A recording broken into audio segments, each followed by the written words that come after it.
हरे मुरारे, हे नाथ नारायण वासुदेव।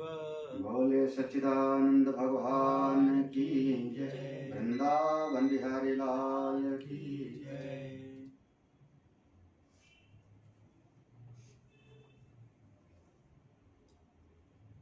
ओम सहना भवतु सहनो भुनक्तु सह वीर्यं करवावहै तेजस्विनावधीतमस्तु मा विद्विषावहै। ओम शांति शांति शांति। ओम पार्थाय प्रतिबोधितां भगवतां नारायणेन स्वयं व्यासेन ग्रथितां पुराणमुनिना मध्ये महाभारतम् अद्वैतामृतवर्षिणीं भगवतीम् अष्टादशाध्यायिनीम् अम्ब त्वामनुसन्दधामि भगवद्गीते भवद्वेषिणी। यं ब्रह्मा वरुणेन्द्ररुद्रमरुतः स्तुवन्ति दिव्यैस्तवैः वेदैः साङ्गपदक्रमोपनिषदैः गायन्ति यं सामगा। ध्यानावस्थिततद्गतेन मनसा पश्यन्ति यं योगिनो यस्यान्तं न विदुसुरासुरगणा देवाय तस्मै नमः। हम लोग श्लोक पढ़ते हैं 18वां श्लोक 18वां।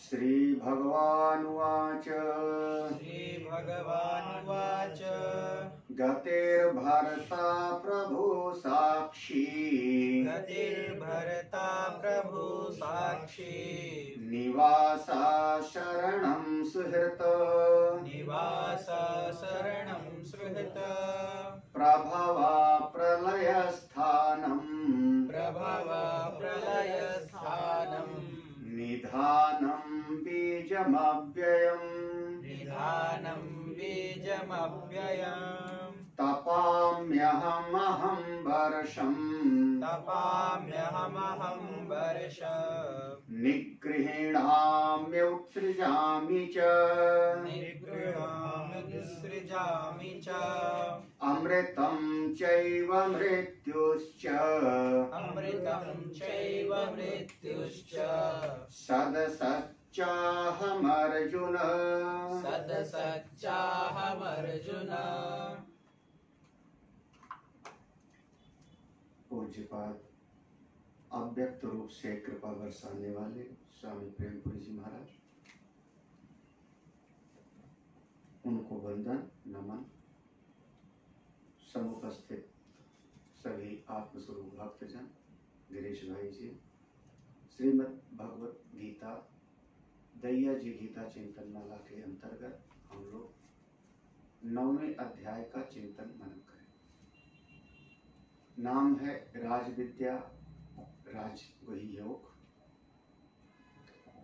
भगवान ने अपने स्वरूप का प्रतिपादन प्रारंभ किया।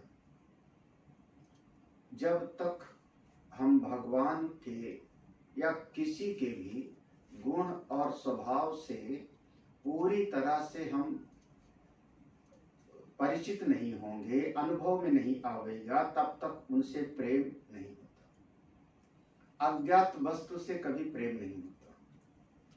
और अगर अज्ञात है और केवल सुना हुआ कोई है तो उससे अगर हमारा प्रेम होगा तो उसमें संशय की गुंजाइश होगी, उसमें संशय हो सकता है। लेकिन जब हमको किसी के स्वभाव का, किसी के स्वरूप का बोध होता है ठीक ठीक, तब जो हमारा प्रेम होता है वो संशय विपर्य से रहित होता है। इसीलिए भगवान ने इस 9वें अध्याय में मेरा क्या स्वरूप है इसका प्रतिपादन प्रारंभ किया। अर्जुन देखो, इस सृष्टि के कण कण में मैं ही मैं हूं। अहम क्रतुः, अहम यज्ञः, मैं स्वधा भी हूं, औषधि में भी हूं, वनस्पतियों में भी मैं हूं, स्रोत स्मार्त कर्म में भी मैं हूं, और यहाँ तक कि ये सारा का सारा ब्रह्मांड जितना भी कुछ है, इस सब का मैं माता भी हूं, पिता भी हूं, अभिन्न निमित्त उपादान कारण हूं। मैं ईश्वर हूं, मैं ईश्वर हूं, भगवान हूं। लोग समझे और चाहे ना समझे। इसके पहले भगवान ने एक शब्द कहा था, जो लोग मुझको केवल शरीर में ही समझते हैं, ऐसे लोग नासमझ है, मूढ़ है। अव जानन्ति माम मूढ़ा मानुषिम तन। जो लोग केवल मुझको एक देह में ही सीमित समझते हैं, वो लोग मेरे स्वरूप को अभी ठीक ठीक नहीं समझते, और चूंकि समझते नहीं तो वहां से च्युत हो जाएंगे, अपने गंतव्य को प्राप्त भी नहीं कर पाएंगे। तो तुम ऐसा समझो, मैं कण कण में व्याप्त हूं, मैं कण कण में व्याप्त हूं। अरे अब ये जो 18वां श्लोक है, भगवान ने इस पर बार बार इस पर विचार किया जाता है। भगवान कह रहे हैं, मैं गति भी सबकी हूं, माने कर्म फल, मैं सबका भरण पोषण भी करने वाला हूं, प्रभु स्वामी भी हूं, साक्षी स्वरूप भी हूं, सबका निवास भी मैं, निवास माने सबका आश्रय। जैसे हम सबका आश्रय हमारी पृथ्वी मां है, ऐसे मैं सबका आश्रय भी हूं। सब जो आर्त लोग हैं मेरी शरण में आ जाते हैं तो उनके कष्टों का मैं हरण करने वाला भी हूं, और मैं किसी प्रकार के प्रति उपकार की बदले में बिना कुछ चाहे मैं सबका कल्याण करता हूं, इसलिए सुहृत भी हूं। प्रभवः प्रलयः, मैं उत्पन्न करने वाला भी, प्रलय करने वाला भी, सबको स्थान देने वाला भी, और सारे प्राणियों का बीज मैं हूं। निधानम यहाँ पर बीज, सबका मूल मैं हूं। वह बीज जो है वह इस जगत का बीज अव्यय है। अव्यय यानी वो नष्ट नहीं होता। ये सृष्टि ऐसे चलती रहती है, सबके मूल में तो मैं ही ईश्वर हूं। यहां तक हमने पढ़ा था। जो अगला श्लोक है 19वां श्लोक, इतना कल हम लोगों ने चिंतन किया था। तपामि अहम, तपामि अहम, मैं ही इस सूर्य के भीतर आदित्य रूप से विराजमान हूं। जैसे अब इसको कहते हैं अधिभूत। अधिभूत में शरीर होता है। 3 प्रकार के हम लोग विचार करते हैं, अधिभूत, अधिदैव और अध्यात्म। ये तीनों दृष्टि ना, अधिभूत, अधिदैव और अध्यात्म। जैसे शरीर हमारा है, मैं, ये शरीर मेरा अधिभूत है, ये अधिभूत है। और इस शरीर के भीतर जो मेरा आत्म स्वरूप है वो अध्यात्म है। लेकिन शरीर तब काम करता है जब इसके भीतर मैं एक जीव बनकर के बैठ गया। मैं करने वाला हूं, खाने वाला हूं, भोगने वाला हूं। वो जीव इस शरीर का अधिदैव है। क्या हुआ? मैं समझ गया क्यों हंस रहे हो।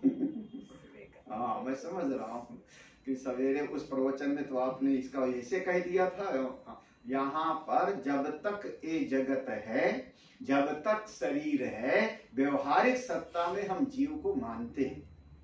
व्यवहारिक सत्ता में तो शरीर है तो जीव भी है। भाई शरीर है तो भूख लगती है, प्यास लगती है। तो जितनी सत्ता शरीर की है उतनी सत्ता जीव की भी है। जब आप ये कहोगे कि जीव परम सत्य है, तब हमारा उससे विरोध हो जाएगा। शरीर परम सत्य नहीं है ना। शरीर है, इससे हम व्यवहार करते हैं, और एक दिन शरीर अपने मूल कारण में जाके 5 महाभूत में मिल जाता है। तो शरीर परम सत्य नहीं है। तो जैसे शरीर है इसी से व्यवहार करते हैं, लेकिन परम सत्य नहीं है, उसी प्रकार से जीव भी।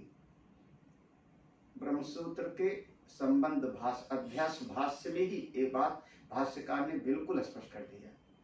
सत्यानृते मृत्युनि कृत्य, एक सत्य है और एक झूठ है। सत्यानृते एक सत्य है, एक झूठ है। दोनों का आपस में एक मिथुनीकृत माने एक संबंध बन गया, कौन? अध्यास का, अध्यास का। उस अध्यास के ऊपर फिर वृत्ति बन जाती अहम इदम मम इदम, ये शरीर मैं हूं, ये वस्तु ये मेरी है। और इसके बाद नैसर्गिको अयम लोक व्यवहार, ये कभी ब्रह्मसूत्र उठा के तो देख लेंगे तो प्रारंभ में मिल जाएगा कि ये सत्य और झूठ का, तो जीव को व्यवहार सत्ता में हम स्वीकार करते हैं, बिल्कुल, उसमें कोई उसमें, लेकिन परम सत्य मत कहना, हमेशा रहने वाला है ऐसा मत बोलना। व्यवहारिक सत्य है, व्यवहारिक सत्य है।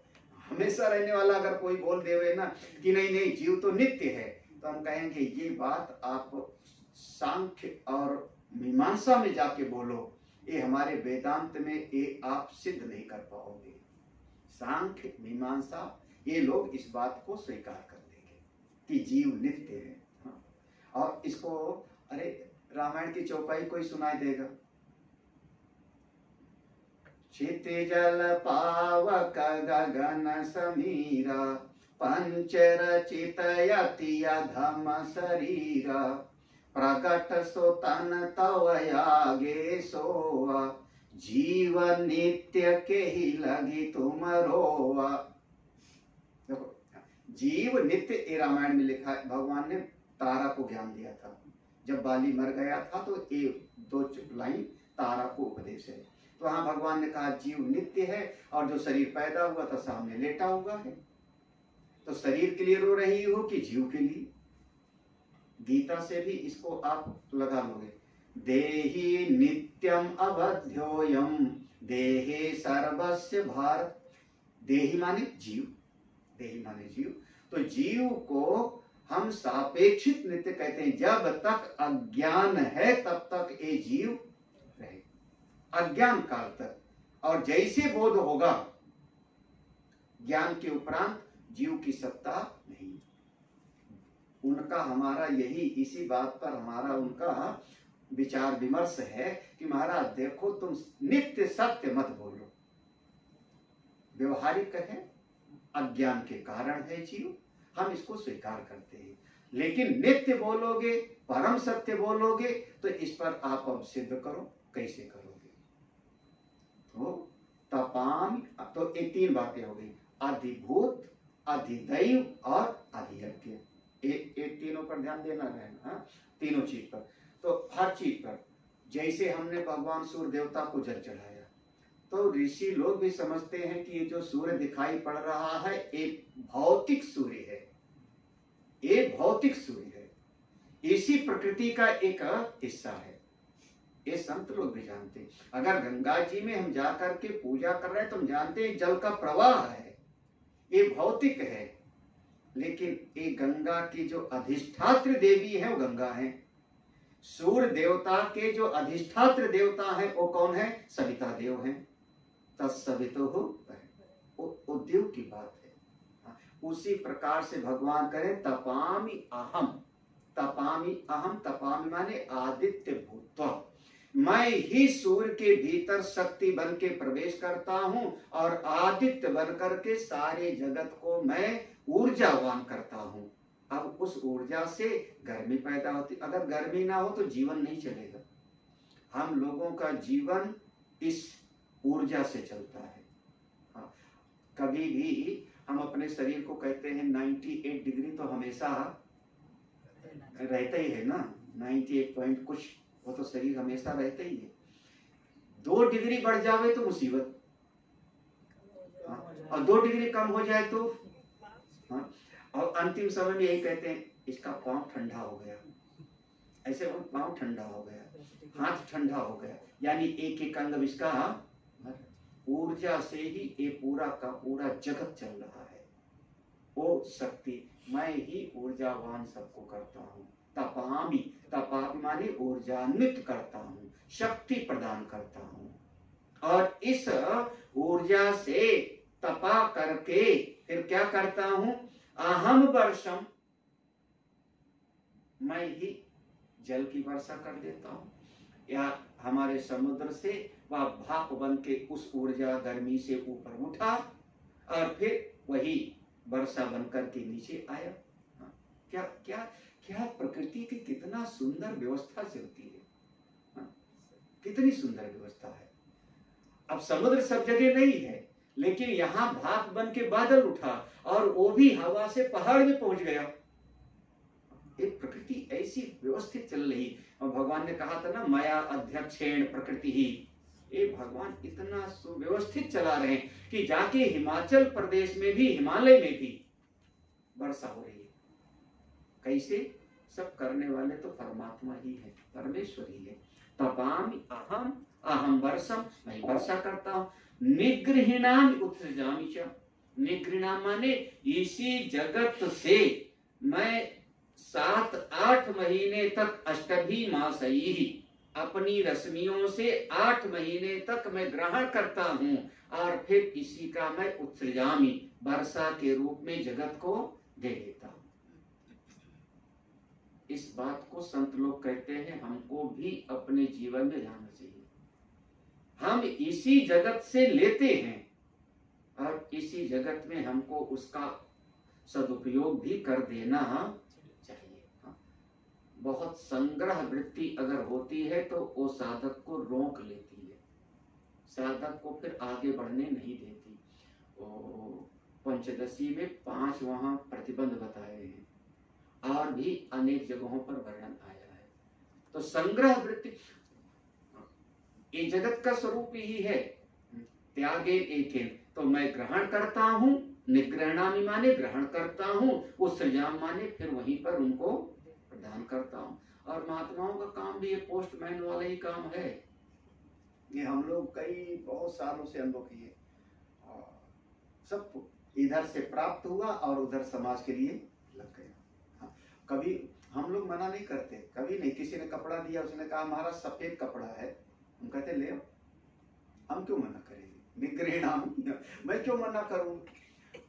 अगर कोई पूछ ले कि आप तो सफेद कपड़ा नहीं पहनते हो, तो मैं कहूंगा मेरे आश्रम में 50 लोग हैं, बहुत सारे इसके जिनको जरूरत है उनको प्राप्त हो जाएगा, मैं क्यों मना करूंगा। निगृहीणामि, इसी समाज से प्राप्त किया और इसी समाज के लिए हमने धरा दिया। ये बहुत बढ़िया दृष्टि है। ये दृष्टि अगर प्राप्त हो जाए ना, ये साधक का बहुत बड़ा गुण होता है। अब ये शरीर अपने प्रारब्ध के अनुसार जीवन जी लेगा। जितना शरीर का प्रारब्ध होगा कोई रोक नहीं सकता। ये शरीर का जैसा प्रारब्ध होगा कोई रोक नहीं सकता। जितना अन्न, जितना वस्त्र, जितनी व्यवस्था की, तो प्रारब्धम पुष्यति वपुः, ये भगवान का एक महान स्वभाव है। नीचे की पंक्ति है, ऊपर की पंक्ति हो गई। तपामि अहम, मैं ही तपाता हूँ। अहम वर्षम, मैं ही वर्षा के रूप में। मैं ही निगृहीणामि, मैं ही सब कुछ ग्रहण करता हूँ और सब उसी को उत्सृजामि प्रदान कर देता हूँ। नीचे की पंक्ति देखो, लिखा अमृतम। अमृतम चैव मृत्युश्च, 2 शब्द है ना, तो अमृत और मृत्यु। तो यहाँ दोनों का अलग, अमृत का अर्थ वो वाला अमृत नहीं है जिसकी चर्चा हम लोग करते हैं, वो अमृत नहीं। अमृत का यहाँ पर अर्थ होगा, यहाँ पर अमृत करते देवता, यहाँ अमृत का अर्थ हो गया देवता। अमृतम चाएव देवानाम, क्योंकि अगला शब्द है मृत्यु, तो मृत्यु माने जो मरण धर्म है, और देवता जो है अमरण धर्म है। तो जैसे कहते हैं दिन और रात, सुख और दुख, हानि और लाभ, तो ऐसे एक मरने वाले, एक बिना मरने वाले। तो मरने वाले हो गए मृत्यु धर्म, मृतलोक वाले, और अमृत माने देवलोक। मैं देवता के रूप में भी मैं हूँ और मरण धर्म के रूप में भी मैं हूँ। अमृत शब्द का मतलब वो वाला अमृत नहीं। ये इसीलिए शास्त्रों का अर्थ हमने सवेरे शायद कहा था, 2 प्रकार की श्रुति होती है ना, एक सामान्य और एक विशेष। बहुत ध्यान से समझना पड़ता है। जैसे ईशावास उपनिषद सबने सुना है, उसमें एक पंक्ति है, अविद्यया मृत्युम तीर्थो विद्यया मृत अश्नुते। तो ये जो चौथा चरण है, विद्यया अमृतम अश्नुते, ये बहुत बार विद्यालय वगैरह में भी लिखा होता है, बहुत जगह पर इसको जो है लोग कोट करते हैं, विद्या अमृतम अश्नुते। तो वहां अर्थ लेते हैं ज्ञान का। विद्या अमृतत्व, ज्ञान से अमृतत्व की प्राप्ति होती है। घोर तरीके से मैं इसको जो है मंच पर बैठ करके इसकी स्थापना कर देंगे। देखो वेद में लिखा है विद्या अमृतम श्रुते, ज्ञान से अमृतत्व की प्राप्ति होती है, लेकिन असल में वहां विद्या का अर्थ ज्ञान है ही नहीं। देखो उस प्रसंग में ज्ञान से अमृतत्व की प्राप्ति हुई थी, उससे मेरा विरोध नहीं, वो बात सही है, लेकिन जो वो मंत्र पढ़ रहे हो उस मंत्र में वहां पर विद्या का अर्थ उपासना है। याद है ना, अविद्या का, वहां अविद्या का अर्थ कर्म और विद्या का अर्थ उपासना। कोई अगर एक अविद्या के मार्ग पर रहेगा तो अलग लोक में जाएगा, केवल विद्या के मार्ग में रहेगा तो अलग लोक में जाएगा। दोनों का समुच्चय करेगा, जब समुच्चय करेगा तो समुच्चय करने से अविद्या से मर्त्य लोक को पार करके विद्या उपासना से फिर देवलोक को प्राप्त करेगा। तो वहां विद्या का अर्थ उपासना है, लेकिन व्यवहार में अनेक बार वहां पर महात्मा लोग इसका अर्थ कर देते हैं, इसे ज्ञान ही वहां पर कह देते हैं, वहां ज्ञान अर्थ नहीं। वैसे ही यहाँ पर समझो अमृतम चैव, अमृत का अर्थ देवता इत्यादि, मनुष्य की अपेक्षा वो लोग ज्यादा दिन रहने वाले हैं, अमृत हैं। तो मर्त्य लोक वाले प्राणी, और वो भी मैं हूँ, वो भी मैं हूँ। अगला शब्द यहाँ पर है, और भी आएगा जगह जगह पर, अभी दूसरे अध्याय में पढ़ा होगा, ना सतो विद्यते भावो, ना भावो विद्यते सता। ऐसे ही देखो सत असत च, संधि विच्छेद है, सत असत च अहम अर्जुन, सत्य भी मैं हूं और असत भी मैं हूं। सत्य भी मैं और असत भी मैं।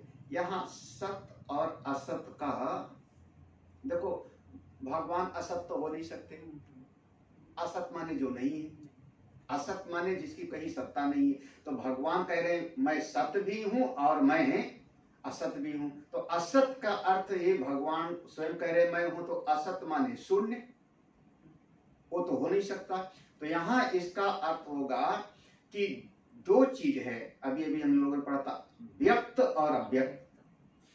व्यक्त और अव्यक्त, जो नाम रूप में व्यक्त है उसको हम कहते हैं है, और जो नाम रूप में नहीं दिखाई पड़ रहा है उसको हम कहते हैं वो हमको दिख नहीं रहा है। कौन? कारण, उसका कारण।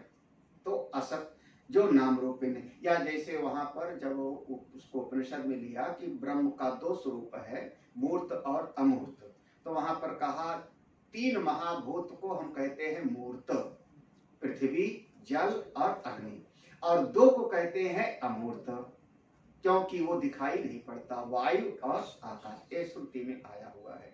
तो वहां पर ऐसा है। तो असत माने, असत माने वो चीज जो हम देख रहे कह रहे है, नाम रूपात्मक, और सत माने, और असत माने उसका जो मूल कारण है जो हमको नाम रूप में दिखाई ही नहीं। तो सत भी मैं और असत भी मैं, नाम रूपात्मक जगत भी मैं हूं, और इसका मूल कारण जो अव्यक्त आदि है वो भी मैं ही हूं। तो सत माने नाम रूपात्मक जगत, कार्य, और असत माने कारण, कार्य कारण भी मैं ही हूं। ये श्लोक पूरा हुआ। और पूर्व में एक जगह पर हमने कहा था बहुधा विश्वतो मुखम आया हुआ था, कि कोई ज्ञान यज्ञ के द्वारा मेरी उपासना करता है, कोई एक तत्व के बोध के द्वारा मेरी उपासना करता है, कोई अलग अलग इष्ट देव को बना करके उपासना करता है, और कोई पूरे जगत में मुझ विराट स्वरूप की उपासना करता है। तो वो जो बहुधा विश्वतो मुखम था वो प्रसंग यहाँ पे लाके भगवान ने पूरा किया, यहाँ पूरा हो गया। अब इसके अलावा एक वहां पर था ना, इसके पूर्व में, जो लोग परमात्मा के इस स्वरूप को नहीं जानते, परमेश्वर के इस स्वरूप को नहीं जानते, तो उनके चित्त में कोई न कोई कामना रहेगी। मोघासा मोघ कर्माणा मोघ ज्ञाना विचेतसा, ऐसा था। हाँ, तो तो उनके मन में कोई कामना थी, इसलिए परमात्मा को जानने का प्रयास ही नहीं किया। तो उनकी क्या स्थिति होगी? तो अगला 2 श्लोक है, ये आगे का 2 श्लोक ये गति का वर्णन है। जो वेद पर विश्वास है, आस्तिक है। आगे का 2 श्लोक बहुत आस्तिक है। आस्तिक माने वेद पर उनका विश्वास है, वेद पर विश्वास है। और वेद के बताए जो विधि निषेध है उन पर भी उनका विश्वास है। ये करना है और ये नहीं करना। केवल परमात्मा को नहीं जानते, सीधा कहें तो मीमांसा वाले, कर्म कांड वाले। वेद पर विश्वास है, श्रुति प्रमाण है, और साथ ही साथ वेद के बताए विधि निषेध पर भी उनका पूर्ण विश्वास है। तब वो लोग वेद के बताए जो जो विधियां हैं उनका कामना की पूर्ति के लिए उपयोग करते हैं। अब हम लोग कह सकते हैं दशरथ महाराज ने किया, इससे बढ़िया और दृष्टांत क्या मिलेगा? दशरथ जी ने किया, दूसरे लोगों ने किया, अनेक अनेक जो है यज्ञ आदि किया उन्होंने। हमको इंद्र का पद मिले, हमको स्वर्ग की प्राप्ति मिले, हमको पुत्र की प्राप्ति हो, हमको राज्य मिले, तब हम लोगों ने किया। तो जब यज्ञ कर रहे हैं तो वेद पर विश्वास है, वेद के बताए नियम पर विश्वास है, करते हैं। बस उस सब में एक परमात्मा का बोध उनको नहीं। उनकी क्या स्थिति होगी, इस बात को 2 श्लोक में बताया। पढ़ लेते हैं 20वां श्लोक। त्रैविद्या मां सोम पापूत पापाः, त्रैविद्या मां सोम पापूत पापा, यज्ञैरिष्ट्वा स्वर्गतिं प्रार्थयन्ते, यज्ञैरिष्ट्वा स्वर्गतिं प्रार्थयन्ते, ते पुण्यमासाद्य सुरेन्द्रलोकम्, ते पुण्यमासाद्य सुरेन्द्रलोक, अश्नन्ति दिव्यान् दिवि देव भोगान्, अश्नन्ति दिव्यान् दिवि देव भोगान्। त्रैविद्या, तीनों प्रकार की विद्या के द्वारा, बस श्लोक का वहीं पर शब्द पर त्रैविद्या माने ऋक यजु साम, एक त्रय, वेद त्रय, विद्या त्रय, क्योंकि 3 ही प्रकार की विद्या है। कर्म, उपासना, ज्ञान, अथवा जो हमारा नियत छंद, अनियत छंद और गायन प्रधान। बाकी अथर्ववेद को इसी में समा लेते हैं, उसी में समा लेते हैं सबका सब। तो एक वेद त्रयी, इस पर उनका दृढ़ विश्वास है। और इस विश्वास से ऐसे लोग यज्ञैस्त्वा, यज्ञैस्त्वा माने इष्ट की प्राप्ति के लिए यज्ञ आदि खूब करते हैं। त्रैविद्या यज्ञैस्त्वा, यज्ञ खूब करते हैं। यज्ञ करने से क्या करते हैं? जो माम, यहां पर जो माम शब्द है, यहां माम का अर्थ होगा मेरा जो वसु आदि अनेक मेरा ही स्वरूप है देवता, जो मेरा ही स्वरूप देवता आदि है। यहाँ माम का अर्थ परमात्मा को सच्चिदानंद नहीं, यहाँ माम का अर्थ होगा जो 33 देवता हम लोग मानते हैं ना, 11 रुद्र, 12 आदित्य और 8 वसु। तो वो कोई न कोई देवता की आराधना करते हैं, क्योंकि जब यज्ञ करेंगे तो अमुक देवता के लिए स्वाहा, अमुक देवता के लिए स्वाहा, इदम इंद्राय इदम नमः। तो वो अमुक अमुक देवता के लिए वो आहुति देते हैं और उससे उनको सोमपाहा, सोमपाह माने उनको प्रसाद मिलता है। अब यहाँ सोम रस न कहें, सोम रस के अलग अलग अर्थ है। वैसे एक सोम लता नाम की जो है एक जड़ी होती है, एक जैसे लताएं होती हैं तो ऐसे सोम लता होती है। उस सोम लता का उपयोग होता है यज्ञ में। यज्ञ में जैसे समी का उपयोग होता है। हम लोगों के यहाँ तो हवन भी करना होता था तो आम की लकड़ी ढूंढी जाती थी। अब तो सब मिला दिया, नहीं तो आम की लकड़ी से जो है हवन किया जाता था। तो ऐसे पीपल की लकड़ी है, शमी की लकड़ी है, कोई ना कोई अनुष्ठान किसी और चीज से किया जाता है तो अनुष्ठान की विधि थी। तो एक सोमलता होती है, हमने देखा नहीं, आप लोगों ने देखा हो तो यज्ञ में उसका उपयोग होता है, यज्ञ में उसका उपयोग होता है। और उससे जो है जैसे होता क्या है कि हम लोग जब हवन करते, हवन करने के बाद जब पंडित जी बताते हैं आहुति दो और फिर उससे अपने शुरुआ को उसमें पास में कटोरी रखेंगे, कहेंगे इसमें जो है एक बूंद डाल दो, उसको छुआ दो। हाँ? तो इसका मतलब ये हुआ कि शुरुआ से हमने एक देवता को हमने आहुति दिया, तो भाई हमारा जो शुरुआ है अब तो देवता को आहुति दे दिया तो झूठा हो गया ना। जैसे हमारा चम्मच हमने मुंह से लगा लिया तो तब तो झूठा हो गया, तब उसी चम्मच से फिर हम दूसरे को थोड़े खिलाएंगे। तो वैसे हुआ कि अब बगल में जो है उसको एक कटोरी में जल रखते हैं और उसमें ये भाव है, ये हमारा भाव है। और जब पूरा हवन हो जाता है तो उसको जो है जो कटोरी है उसको कहते हैं हाथ में लगा लो और सेक लो, ऐसा कर रहा होगा ना।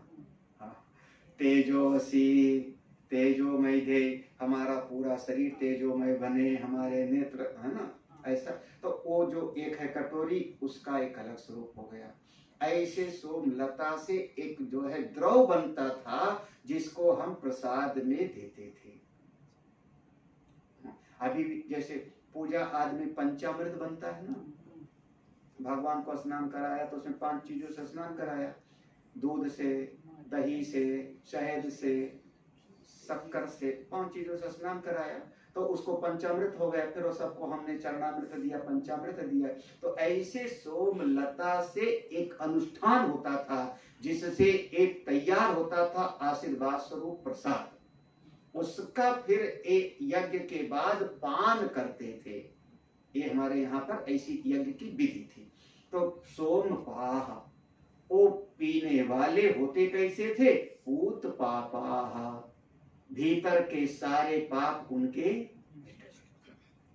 वैसे इतना तो है, जब कोई यज्ञ वगैरह करने बैठता है, देखो जितने समय तक पंडित जी बैठे हैं, आचार्य लोग बैठे हैं और हम आहुति देते हैं, उतने समय तक कहाँ चोरी करने का विचार आता है?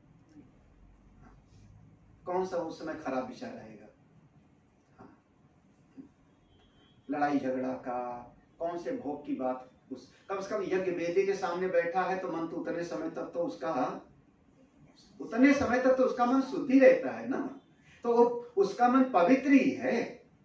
तो ऐसे ही जब उसका चित्त अंतःकरण पवित्र हो गया, पूत पापा, बस इतना ही है कि स्वर्गतिम प्रार्थयन्ते, इस भावना के साथ यज्ञ करते हुए, श्रुति पर विश्वास, श्रुति के बताए हुए यज्ञ पर विश्वास, विधि पूर्वक यज्ञ करते हुए, बस चित्त में परमात्मा को पाने की इच्छा नहीं है किसकी? स्वर्ग आदि की, श्रेष्ठ लोक की। और हमारे एक आचार्य, शुरुआत में जब हम लोग पढ़ते थे तो हम लोगों की बहुत खिल्ली उड़ाई, बहुत हंसी उड़ाई।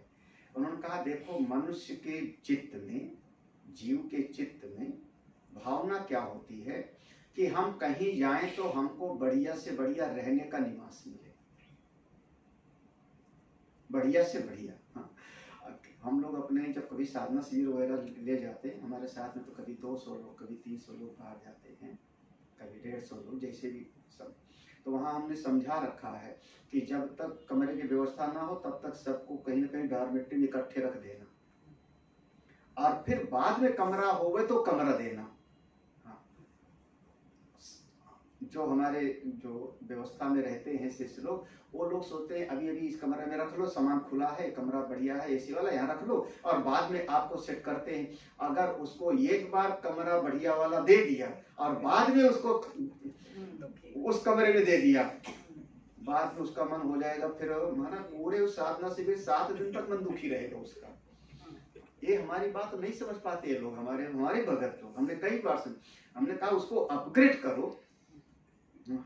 बरामदे में रखे थे, बरामदे में के बाद में अब दूसरे दिन अरे वहां व्यवस्था हो गई, चलो वो वाले कमरे में। हाँ, अटैच बाथरूम वाले में, और दूसरे दिन और व्यवस्था भी एसी वाले रूम में रख दो, तो अपग्रेड करो, नीचे मत ले आओ।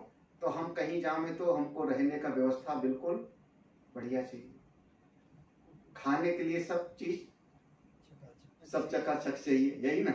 हर वस्तु अगर कोई चाहिए तो सब बढ़िया से बढ़िया चीज चाहिए, ब्रांडेड चाहिए। हाँ, परिस्थितियां चाहिए तो बिल्कुल हमारे मन के अनुसार होना चाहिए। तो सब चाहिए बिल्कुल अनुसार स्वर्ग के जैसे।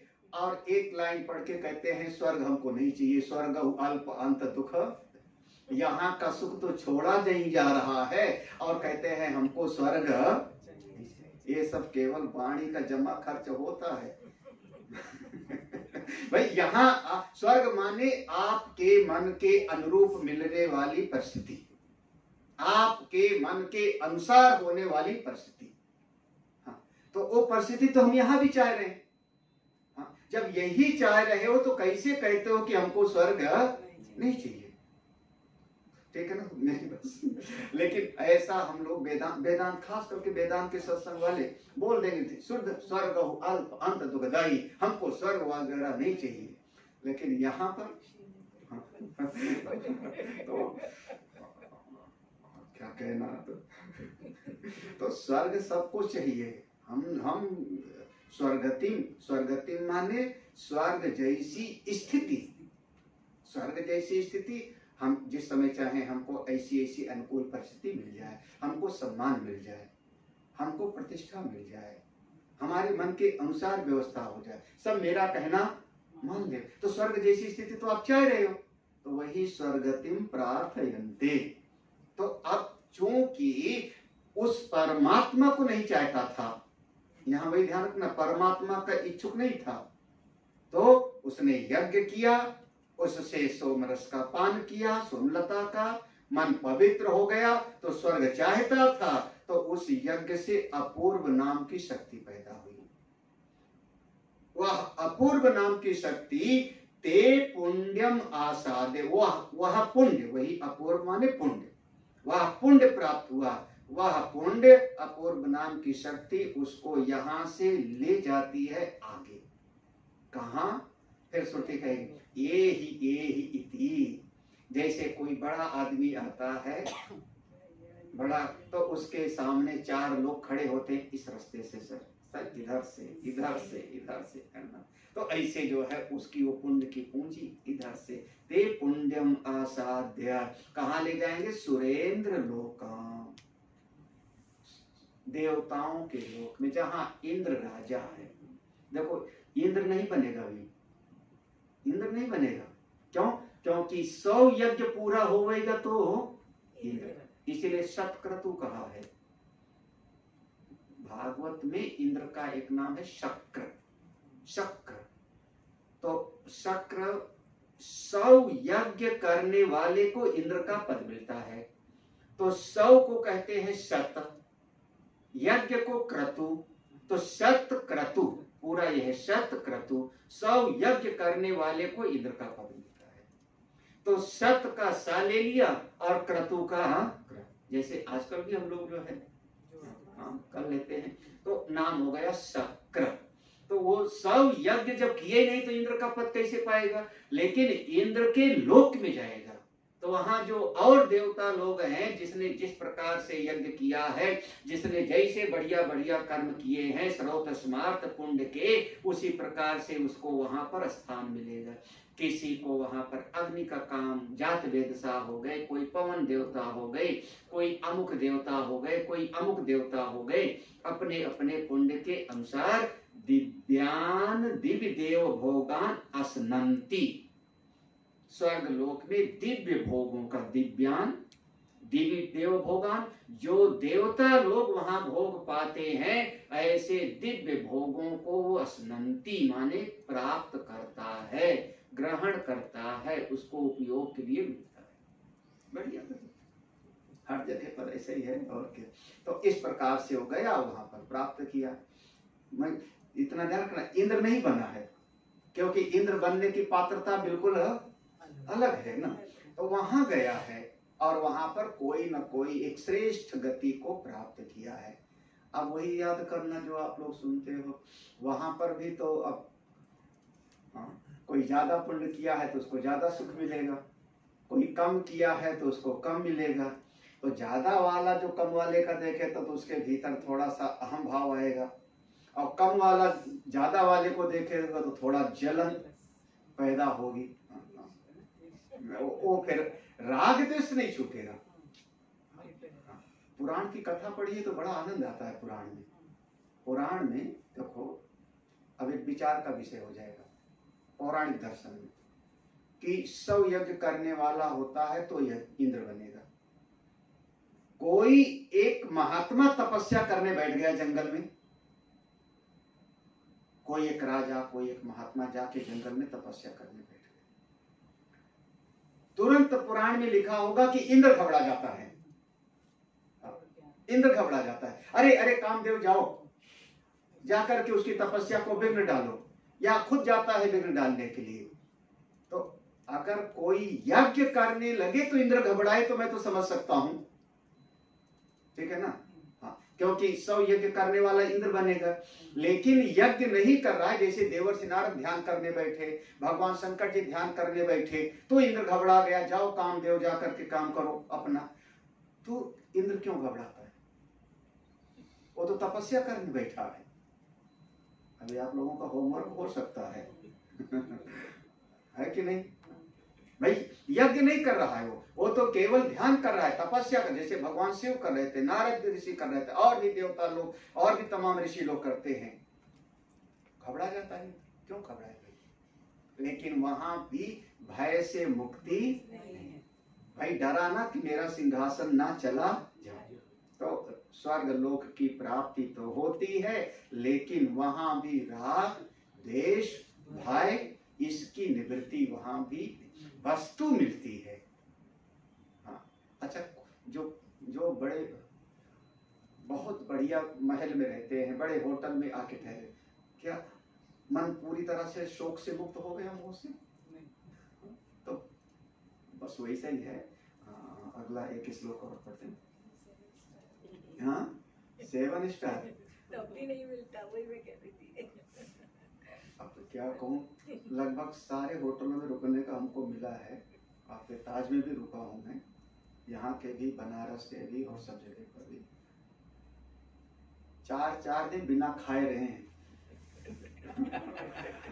अपने झोले में ड्राई फ्रूट रखते हैं, चाय वहीं बना के पी लिया, फल आ गया, फल मंगा लिया, और बाहर गए तो 15 दिन तो हमें खाखरा खा के रहे। खाखरा अपना गुजरात वाला होता नहीं, खाखरा वो सूखी रोटी अपना उसको रखते हैं, ड्राई फ्रूट रखते हैं। 15 दिन वो और यही सब खा के हम रहे हैं, क्योंकि वहां खाएं तो क्या खाएं। कोई हमने बनाने वाले को देखा थोड़े कि चम्मच कहाँ उपयोग करता है कहाँ नहीं करता। हाँ, कौन वहां पर लेके आने वाला है भैया। तो रहे हैं, बस भूखे रहे हैं। उसकी बजाय किसी भगत के घर में रहते तो प्रेम से भोजन तो हो। तो चाहे आप 4 स्टार में लो, 5 स्टार में लो, सब।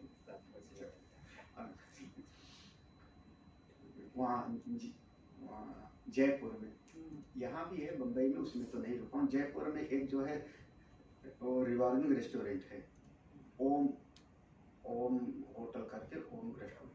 वो 200 फुट की हाइट पर वो घूमता है पूरा। यहाँ भी होगा, बम्बई में भी है। हाँ, बम्बई में भी। हाँ, यहाँ हम इसमें नहीं है, लेकिन वहाँ जयपुर वाले में हम वहाँ रुके हैं। वहाँ पर वो बैठ जाओ तो पूरा वो घूम करके पूरा जो है आप नाश्ता करते करते पूरा घुमा देता है वो। तो अब खाए क्या, वहाँ केवल बैठ गए देख लिया। तो अब आपको चाहे जितना बढ़िया जगह मिल जाए महाराज, शांति तो अपने ज्ञान में, अंतरात्मा में है। अगला श्लोक देखो। तेतं भुक्त्वा स्वर्गलोकं विशालम्, तेतं भुक्त्वा स्वर्गलोकं विशालम्, क्षीणे पुण्ये मर्त्यलोकं विशन्ति, क्षीणे पुण्ये मर्त्यलोकं विशन्ति। एवं त्रैधर्म्यमनुप्रपन्नाः, त्रैधर्म्यमनुप्रपन्नाः, प्रपन्ना गता गतं काम कामा लभन्ते। गता गतं काम कामा लभन्ते। उसमें त्रय तो नहीं लिखा है, त्रय त्रय है, त्रा के ऊपर ऐ की मात्रा है, त्रय धर्म में। तो ते माने वह लोग, कौन? पुण्यात्मा, जिन्होंने यज्ञ आदि का अनुष्ठान किया, वह लोग। ताम, उस स्वर्गलोक, ताम यहाँ स्वर्गलोक के साथ है, ताम स्वर्गलोकम विशालम, उस स्वर्गलोक को प्राप्त किए, विशाल, वहां अपने पुण्य के अनुसार सुविधाओं को प्राप्त किया, और भुक्त्वा, अपने पुण्य के अनुसार, पुण्य के अनुसार उन्होंने भोग को भी प्राप्त किया। बस इतना ही है कि छेड़े पुण्य, ये बातें तो बहुत, ये लाइन तो खूब धड़ाधड़ बोली जाती है ना। हाँ, ये तो ना, छेड़े पुण्य मत लोकम विशन्ति। जब पुण्य खत्म हो जाएगा तो फिर कहते हैं जैसे होटल वाला पैसा खत्म हो गया तो बाहर धक्का मार के निकाल देता है। अब देखो पुराण की बात आती तो एक वर्णन है पुराण में, भागवत में, वो जल्दी सुनाते नहीं। एक राजा है, एक नहुस को भी इंद्र का पद मिल गया था। एक राजा ययाति थे, ययाति, हाँ, उनका वर्णन आता है। 2 पत्नी थी, देवयानी सर्विष्ठा। तो ययाति जब स्वर्ग में गए तो उनको जो है इतना पुण्य हुआ था कि इंद्र को अपने बगल में बैठाना पड़ता था सिंहासन पर। तो जो उनका सभा लगी रहती थी तो आधे में जो है बेचारे इंद्र खिसक जाते थे, आधे पे पुण्य के कारण वो बैठते थे राजा, क्योंकि पुण्य खूब हुआ था। तो उनको अच्छा नहीं लगता था, इंद्र को नहीं अच्छा लगता था कि मर्त लोक का प्राणी हमारे बगल में बैठ रहा है, लेकिन मना भी नहीं कर सकते थे। तो एक दिन जब पूरा का पूरा सभा लगी थी, सारे लोग विराजमान थे, तो सबके बीच में इंद्र ने बड़े प्यार से, राजन आप बहुत महान हो, बड़े बड़े श्रेष्ठ कर्म किया होगा, तभी तो आप यहाँ लोक को प्राप्त किए हैं। कौन सा यज्ञ किया था आपने? बड़े प्यार से उनकी प्रशंसा करके पूछा कौन सा यज्ञ किया था। वो समझ नहीं पाए और सबके बीच में बोलना शुरू कर दिया, मैंने ऐसा यज्ञ किया, मेरे इस यज्ञ में सोने का पात्र होता था, जो एक बार सोने का पात्र उपयोग हो जाता था दूसरे यज्ञ में उसका उपयोग नहीं करते थे। ऐसे ऐसे पूरा उन्होंने वर्णन किया। जब पूरा वर्णन कर दिया तो इंद्र ने धक्का मारा, उतरो यहाँ से, निकल, ढकेल दिया वहां से, स्वर्ग से। तो वो लुढ़कते लुढ़कते चिल्लाए, ये क्यों कर रहे हो, हमको भगा क्यों रहे हो?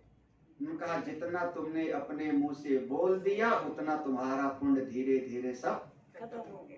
अब तुम फिर वही जाओ, पुण्य की पूंजी इकट्ठा करो, फिर आना। तो छीड़े पुण्य मर्त्य लोकम विशन्ति, पुण्य समाप्त तो है ना गिरीश भाई? हम वही सोच रहे हैं 23 तारीख को मेरा भी पुण्य समाप्त हो जाएगा। पुण्योदय होगा, आप तो जहाँ जाएंगे 23 तारीख को मेरा भी पुण्य समाप्त हो जाएगा। तो आप लोग कहोगे महाराज अब आप यहाँ से प्रस्थान करिए, बम्बई शहर में आप रह लिए। चीड़े, हम लोग जब अपने गुरु से निकले तो यही कहते थे। वैसे दिल से मत निकालना, बाहर से भले निकालना। चीड़े पुण्य, इस सर्ग से ऐसी स्थिति होती है। वैसे बढ़िया जगह मिल जाए तो छोड़ने का मन करता नहीं। कुछ काम नहीं करना, बढ़िया भोजन मिल जाता है, बढ़िया शास्त्रों का चिंतन मनन होता रहता है। कम से कम यहाँ जैसे 3 क्लास हम ले रहे हैं तो थोड़ा 1-8 घंटा कमरे में भी थोड़ा देखना पड़ता है, बहुत अच्छा लगता है। बाहर इतना नहीं। कहीं हमने भागवत सुनाया तो वहाँ क्या पढ़ना है, वो सब पहले से जो है भगवान ने कितनी करुणा किया है कि अब वहाँ कुछ सही कहूँ तो गीता भी अगर कहीं सुनाना होता है तो कुछ देखने का नहीं पड़ता, देख लेते हैं थोड़ा सा। अब यहाँ उपनिषद है और अमुक है तो थोड़ा तो इतना अच्छा लग रहा है कि कम से कम इसी बहाने मेरा समय बहुत अच्छा था। अगले साल 1 महीना दे दे, सबके सामने बोलता। 1 महीना ये टेप हो रहा है, तालियां बजाओ। हाँ, अभी से मैं बोल देता हूँ। यहाँ वो जो चिंतन मनन होता है बहुत अच्छा लगता है। ऐसा समय हम लोगों को बाहर जाते हैं, भक्तों का समाज है, वो आपने देखा है, 10 लोग आ जाते हैं, उनके साथ फिर सबका हाल चाल पूछना पड़ता है, इनको चाय बनवा के ले आओ, दीपक तुम भी हो ही आए हो, देख ही आए हो, एक जगह तो ऐसे चारों जहां जाते हैं, तो अपने शास्त्रों का चिंतन मनन थोड़ा कम हो जाता है। और हम लोगों को अच्छा तभी लगता है जब अपने शास्त्र के साथ हम लोग जुड़े रहते हैं। वो समय हम कहते हैं मेरा सर्वोत्तम समय है, प्रभु की ऐसी कृपा। लेकिन जब पुण्य क्षीण हो जाता है, श्लोक स्पष्ट है, एवं इस प्रकार से त्रय धर्म, वो पहले वाले श्लोक में था ना, शुरुआत से त्रय विद्या, हाँ, तो वहां पर यही त्रय धर्म। इस प्रकार से वो तीनों प्रकार के जो वैदिक कर्म हैं, त्रय विद्या वाले वैदिक कर्म, यज्ञ आदि, श्रौत स्मार्त कर्म, धर्म्यम अनुप्रपन्ना, उन्हीं की शरण में लगा रहता है वो, और उन्हीं की शरण में लगा रहता है। तो चूंकि वहां का सुख मिल गया एक बार ना उसको, तो यहां आया तो भी उसको वहां का सुख, इसको कहते हैं जाति स्मरण। उसके अंतःकरण में सूक्ष्म रूप से वो वासना बैठी रहती है। इसका निर्णय उपनिषद और ब्रह्मसूत्र में किया कि जो जीव यहाँ पर पैदा होता है, जीव पैदा होता है तो एक पूर्व का संस्कार लेके आता है, भूत सूक्ष्म के साथ जाता है, पूर्व का संस्कार कैसे लेके आता है, तो जो दृष्टांत दिया कि एक बच्चा जो अभी अभी पैदा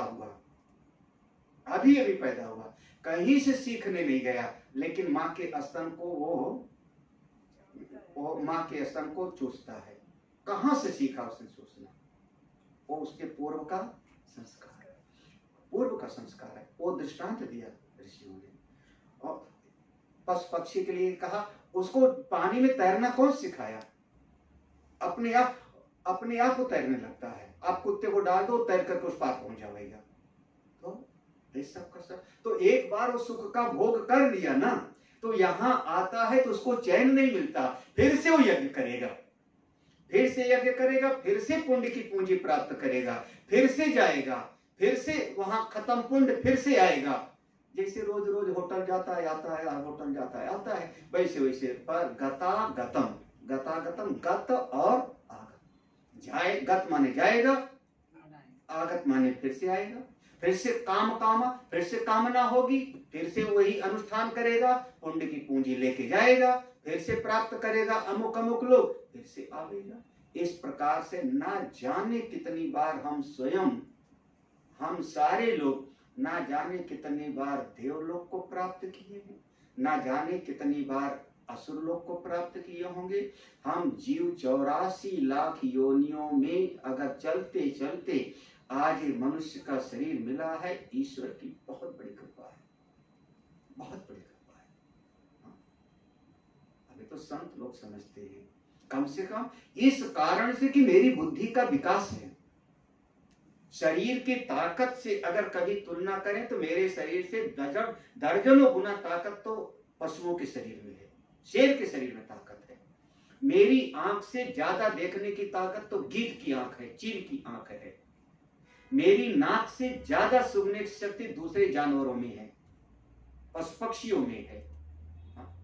इंद्रियों की शक्ति तो उनमें ज्यादा है, लेकिन हमारी बुद्धि ऐसी विकसित हो गई कि हम हाथी से भी लकड़ी ढुलवा लेते हैं, शेर से भी हम सर्कस दिखवा लेते हैं। ये आपकी बुद्धि, महाराज, ये बुद्धि का जो विकास है, ये ईश्वर की कृपा है। शरीर तो मिलना, अच्छा शरीर मिल गया और जाकर के तलवार लेके 50 लोगों की हत्या कर रहा है तो कौन सी बात है? बुद्धि का विकास, ये भगवत कृपा बहुत बड़ी कृपा है। और इसमें भी अगर हमको सत्संग और शास्त्र मिल गया, क्या कहना था, किसको याद है? खंडन खंड खाद्य का शुरुआती, ईश्वर अनुग्रहातेव पुंसाम अद्वैत वासना।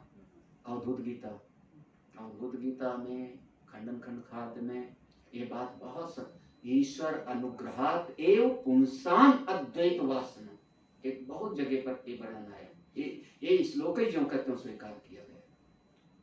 परमेश्वर की कृपा से मेरे पुण्य की पूंजी हमको मनुष्य का शरीर मिला, और मनुष्य के शरीर में कम से कम मेरी इंद्रियां अभी ठीक ठाक हैं। अभी मेरा जो बुद्धि है विचार कर सकती है। अभी मैं विचार कर सकता हूं कि एक फूल गुलाब का है और एक फूल गेंदे का है। बस इतना काफी है। अगर इतना विवेक शक्ति बनी है तो आप ब्रह्म विद्या में प्रवेश कर सकते हो। इतना विवेक है कि ये चीज जो है, ये दाल है, ये चावल है, ये खाएंगे शरीर को तो फायदा है, ये खाएंगे तो शरीर को नुकसान है। इतना अगर विवेक है तो वो ब्रह्म विद्या का अधिकारी है, वो प्राप्त कर सकता है। फिर शरीर चाहे बालक का हो चाहे वृद्ध हो, दोनों बातें हैं। बालक भी अष्टावक्र महाराज बालक है, वृद्ध भी ब्रह्मवेत्ता अनेक हैं। अरे रैव को मुनि को लिए कहा गया, रैव को मुनि कि उनके शरीर में खुजली थी, पूरे शरीर में। गाड़ीवान जो गाड़ी के नीचे बैठे थे, पूरा शरीर खुजा रहे थे, ऐसे वर्णन आया। वो संवर्ग विद्या के जो है आचार्य, संवर्ग विद्या के। तो शरीर चाहे शरीर बीमार हो, आप लोग तो खूब अनुभव किए हो। हम महात्मा लोग जो है, कोई डॉक्टर वगैरह मिल जाते तो लगता है कि तुम हमारा खून वगैरह सब देख लो, सुजाता मिल जाए तो कहेंगे चलो दांतें ठीक करवा ले। भाई शरीर तो है, तो इस शरीर में भी बीमारी होती है, उसमें कौन सी बड़ी बात है। शरीर बीमार होगा, शरीर वृद्ध होगा, लेकिन विवेक शक्ति जगी है, वो ईश्वर की बहुत बड़ी कृपा है। योग वशिष्ठ में बार बार कहा, विवेकाय नमस्तुभ्यं, हे विवेक देवता मैं तुमको नमस्कार करता हूं। विवेक जगा है, तुमको नमस्कार है। अगर विवेक जगा है तो इस चीज को समझते हैं और इससे वैराग्य प्राप्त कर लेते हैं। समझ कर वैराग्य। इसलिए विवेक के बाद साधन चतुष्टय, विवेक के बाद दूसरी सीढ़ी आ गई वैराग्य। हाँ, तो समझ कर वैराग्य, और समझ करके अगर एक बार वैराग्य हो गया तब अब आ जाएगा 22वां श्लोक। जब एक बार समझ में आ गया कि ये सारा जगत अनित्य, भगवान नित्य, तो उनका अब अनन्य रूप से भजन करो। ये जो 22वां श्लोक है, इसको गीता जी का सुमेरु बोलते हैं। जैसे हमारी माला में बीच का एक दाना होता है सुमेरु, तो ये पूरा बीच में तो नहीं है, लेकिन सिद्धांत की दृष्टि से इसको सुमेरु बोलते हैं। एक गीता जी का 700 श्लोकों का सुमेरु। इसमें भगवान ने अपनी प्रतिज्ञा बता दी। खूब सुना है, योग क्षेमम। क्या बात है, भगवान की बात पर तो मेरा विश्वास है। हम प्रवचन में हमेशा कहते हैं, ये हम खास करके, कि आप घड़ी खरीदने जाओ, गारंटी देता है तो विश्वास कर लेते हो। मोबाइल खरीदने जाओ, एक कार्ड पे गारंटी लिख के दे दिया तो आपने विश्वास कर लिया। कुछ नहीं तो हमारे बगल में दुकान वाला है, तो उस आदमी पर भरोसा करके हम भरोसा कर लेते हैं। उसने कहा कि मेरी गारंटी है, यही ना। संसार के छोटे छोटे गए गुजरे लोगों की गारंटी पर भरोसा मैं कर लेता हूँ। हाँ भाई, बैंक दिवालिया हो जाए, कोई भरोसा? कितनी सारी घटनाएं अभी हुई, हाँ कितनी सारी घटनाएं। लेकिन हम बैंक में अपनी जमा पूंजी रखा है, एक पर्चा एफडी के रूप में ले, भरोसा है। तो भगवान की गारंटी, वारंटी नहीं, गारंटी। और 3-4 जगह पर भगवान ने अहम शब्द के साथ प्रयोग किया, मैं ऐसा करता हूँ। हम लोग उसका कल विचार करते हैं। आज यहाँ पर विश्राम लेते हैं। बोले वृंदावन बिहारी लाल की। ओम पूर्णमदः पूर्णमिदं पूर्णात् पूर्णमुदच्यते पूर्णस्य पूर्णमादाय पूर्णमेवावशिष्यते। ओम शांति शांति